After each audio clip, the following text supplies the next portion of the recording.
अस्सलाम वालेकुम students, hope you are doing well. Accounting circle के चैनल के ऊपर खुशामदीद। स्टूडेंट, जैसा कि आपको मालूम है कि हमारा cash book accounting for cash या 3 कॉलम कैश बुक कह लें, हमारा चैप्टर चल रहा था और इस टॉपिक के अंदर हमने सबसे पहले ये देखा कि कैश बुक क्या होती है, कितनी उसकी टाइप्स होती हैं। फिर हमने देखा कि 1 कॉलम कैश बुक कैसे बनाई जाती है, 2 कॉलम कैश बुक कैसे बनाई जाती है, फिर 3 कॉलम कैश बुक कैसे बनाई जाती है। जैसे कि आपको मालूम है कि ये टॉपिक फर्स्ट ईयर के अंदर पढ़ाया जाता है, तो फर्स्ट ईयर के अंदर एग्जामिनर ज़्यादा जो आपके पास क्वेश्चन देता है वो 3 कॉलम कैश बुक के ऊपर देता है। सो आज के लेक्चर में हम 3 कॉलम कैश बुक बनाने लगे हैं और हमने ईयर लिया है 2013, रेगुलर क्वेश्चन नंबर 5। ठीक है ना। तो आपके पास जो 3 कॉलम कैश बुक है उसमें एक आपके पास कैश का कॉलम होता है, एक बैंक का कॉलम होता है और डिस्काउंट्स के कॉलम होते हैं। ठीक है ना। एक परचेज डिस्काउंट होता है और एक आपका सेल्स डिस्काउंट होता है। अच्छा, हो भी सकता है कि किसी ट्रांजैक्शन में सवाल में वो 3 कॉलम बनाने को कहे तो आपने फॉर्मेट तो 3 के हिसाब से पूरा बनाना है, लेकिन डिस्काउंट की कोई ट्रांजैक्शन ना है तो कोई मसले वाली बात नहीं है। अच्छा, आज के हमारे इस लेक्चर के अंदर जो क्वेश्चन है उसमें हम सेपरेट बैंक अकाउंट की बात करेंगे कि इससे पहले हमने देखा कि कैश के अंदर पैसा आता था, बैंक अकाउंट हमारा एक होता था, लेकिन यहाँ पर हमारे पास 2 बैंक अकाउंट होंगे और उसके अंदर ट्रांजैक्शंस कैसे रिकॉर्ड की जाएंगी वो हमने देखना है। सो वीडियो पूरी देखने से पहले मेरे चैनल को सब्सक्राइब करें और वीडियो को ज़्यादा से ज़्यादा शेयर करें। क्वेश्चन में आपको कह रहा है, on July 1, 2012 Orient trader has cash in hand. उनके पास कैश इतना मौजूद है जो कि पिछले महीने से अब बैलेंस आया है 24,800 का and the balance on HBL account. ठीक है ना, ये एक पहला बैंक अकाउंट है HBL का जिसके अंदर 36,980 रुपीज़ मौजूद हैं। The following are the selected transaction during July के अंदर 2012 को उसके बिजनेस से रिलेटेड जो सिलेक्टेड ट्रांजेक्शन है वो ये रही। जुलाई 3 को सोल्ड मर्चेंडाइज ऑन कैश ₹12,000। आपने मर्चेंडाइज सोल्ड की कैश पर 12,000 रुपये की, इसका मतलब कैश आपके पास आ रहा है। जुलाई 9 को कहते हैं कि ओपन अ करंट अकाउंट। आपने करंट अकाउंट खोला है ऑफ अ बिजनेस का इन MCB मुस्लिम कमर्शियल बैंक में, यानी कि ये दूसरा आपका बैंक अकाउंट है विद कैश ₹10,000 10,000 रुपये कैश से। जुलाई 18 को कहता है कि रिसीव चेक। आपने चेक रिसीव किया फॉर ₹20,000 20,000 का फ्रॉम कस्टमर से माल बेचा होगा। The cheque was deposited in HBL on same day और उसी दिन आपने HBL के अंदर जमा करवा दिया। इसका मतलब आपका HBL का बैंक अकाउंट इंक्रीज हो गया। जुलाई 21 परचेज मर्चेंडाइज फॉर ₹18,400। इतने की मर्चेंडाइज आपने परचेज की एंड इशूड अ चेक और चेक इशू किया from the cheque book of HBL और HBL की चेक बुक से आपने पेमेंट करने के लिए 13,400 रुपये का चेक इशू किया। ठीक है जी। बाकी पेमेंट के हवाले से हमें कोई बात नहीं की गई, तो जितना बोला है हमने उतना उसको रिकॉर्ड करना है।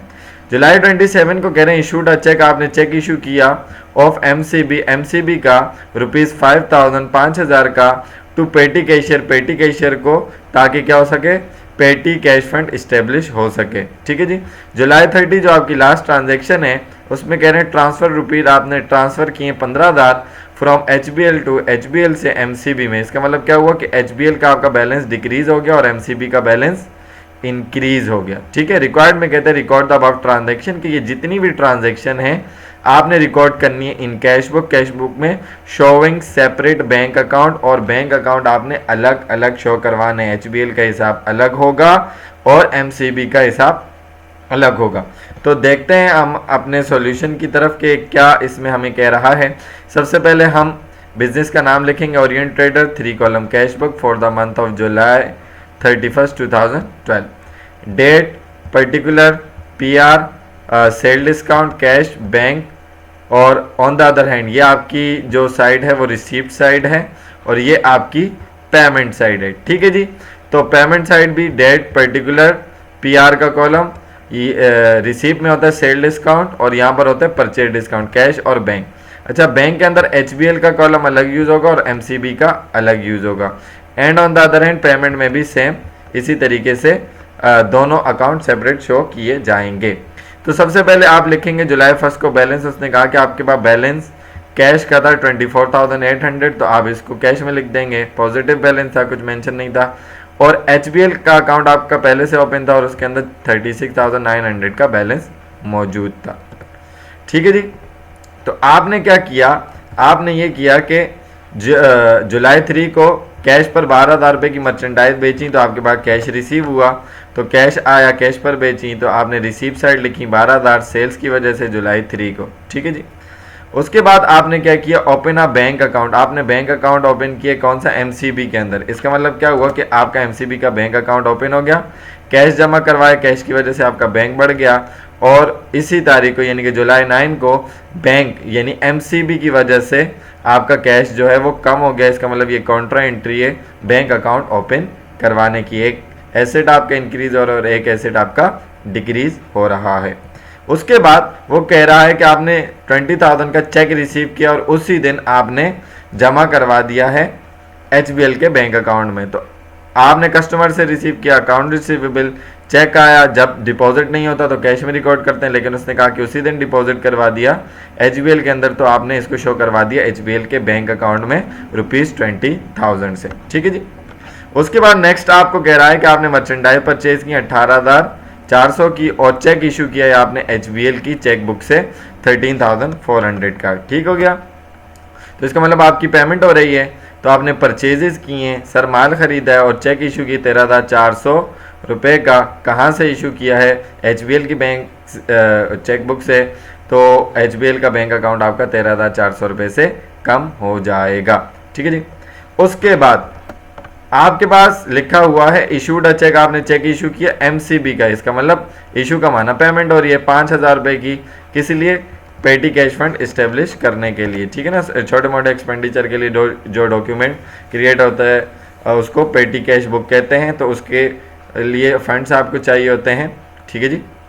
तो इसका मतलब पेमेंट है पेटी कैश फंड की वजह से आपके MCB में से 5,000 रुपये क्या हो गए, पेड हो गए, कम हो गए। ओके।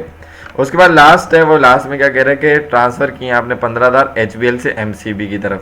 तो इसका क्या इफेक्ट आएगा कि बैंक HBL की वजह से आपका MCB में पैसा आ रहा है क्योंकि ट्रांसफ़र हो रहा है, तो MCB इंक्रीज हो गया, और on the other hand bank MCB की वजह से आपका HBL डिक्रीज हो गया क्योंकि HBL से पेमेंट हो रही है। ठीक है जी। उसके बाद सेल डिस्काउंट में कुछ नहीं आया तो मैंने डॉट डाल दिया, नील लिख दें आप, 0। कैश टोटल आपके पास कितना रिसीव हुआ, 24,800 प्लस 12,000 तो 36,800, और HBL के अंदर आपके पास 36,900 प्लस 20,000 ये हो गया 56,900, और आपके पास यहाँ पर 10,000 MCB में आया और 15 25, जबकि कैश आपके पास कम है 10,000 और बैंक HBL से जा भी कम रहे 13 और 15 आपके पास 28,400 है, जबकि आप 56,900 है। ठीक है जी। और MCB के अंदर आपके पास 5,000 रुपये कैश जा रहे हैं, तो कैश की बड़ी अमाउंट भी रिसीव साइड 36,800, तो आपने दोनों साइड लिख दी। ये हमारा रूल होता है लेजर वाला। बैंक की बड़ी साइड HBL की 56,900 रिसीव साइड, तो इसको भी हमने दोनों साइड लिख लिया, और MCB की बड़ी साइड भी रिसीव साइड 25,000, इसको हमने लिख लिया। ठीक है जी। बड़ी साइड में से छोटी साइड माइनस करवाई, कैश 36,800 में से आपने 10,000 माइनस करवाया, तो बड़ी साइड के नीचे बैलेंस BD 26,800 और छोटी साइड के ऊपर बैलेंस CD 26,800। HBL के अंदर आया 56,900, आपने 28,400 माइनस करवाया तो आपके पास आ गया 28,500, बैलेंस BD बड़ी साइड के नीचे, बैलेंस CD छोटी साइड के ऊपर यानी कि पेमेंट्स में। MCB में आपके पास आया 25,000 और गया कितना 5, तो माइनस किए 20,000 रुपये बच गया बड़ी साइड के नीचे यानी कि रिसीप्ट आपके पास 20,000 बच गई, और पेमेंट साइड ऊपर बैलेंस CD। BD से मुराद opening balance of the next period, ये जुलाई का मंथ था, अगस्त का महीना आएगा तो आपके पास 26,800 रुपये ओपनिंग होगा कैश का, 28,500 HBL का और 20,000 MCB का होगा, और यही सेम अमाउंट आपकी इस मंथ की क्लोजिंग होगी बैलेंस CD का, मतलब closing balance of the current period. So I hope कि ये क्वेश्चन आपको अच्छे तरीके से समझ में आया होगा। अगर इसके अंदर कोई भी कंफ्यूजन होती है तो आप